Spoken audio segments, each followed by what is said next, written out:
So throughout my whole entire history of owning, a few iPhones here and there, I've kind of looked at a few different iPhones as kind of being a timeless group of devices. Now these can include, the same year devices of, a phone comes out. So in this case, the iPhone 11 series, I think, is a completely timeless set of devices, both from the standard iPhone 11, but also with the iPhone 11 Pro and 11 Pro Max series as well. Now, obviously, the newer iPhones are going to be better in every single way, but when I look at a phone like the iPhone 11, the whole entire set of iPhones, it is insane to me about the quality and just the craziness that was behind that specific grouping of iPhones. Now, the first thing I want to tell you is, yes, the iPhone 11 is a much different phone than the Pro and the Pro Max, but the theory behind this iPhone and what this iPhone actually brought, the concept of it is actually really, really interesting. Now, what I mean by concept? Well, one, the iPhone 11 came at a cheaper price tag than its predecessor. There have been very, very, very few times Apple has ever done this,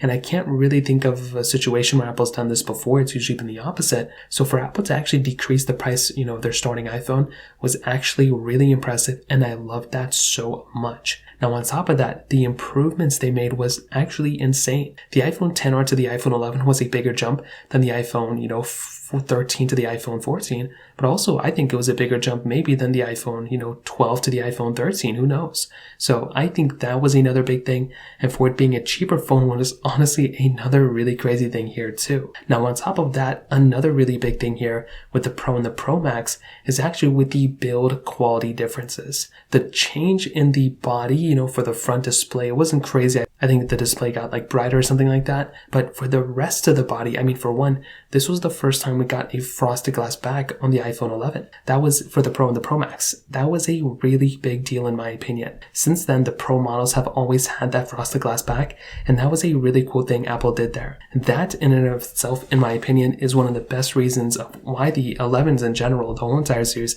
was super impactful. But we also got that Pro Max with one of the biggest size batteries of any iPhone that has ever came out. That was another really big thing in my opinion of when I looked at that iPhone. That just completely boggled my mind that we had an iPhone like that at that caliber that had the biggest size battery and also had a really good battery life inside of it as well. So that was another really cool thing. Now finally, I kind of saved the best for last. The chipset and the RAM were exactly the same whether you picked up the most expensive iPhone 11 or you picked up the cheapest iPhone 11. Meaning, with the iPhone 11, that base model, if you bought, the iPhone 11, you had the same chipset and the same amount of RAM compared to the iPhone 11 Pro and the Pro Max.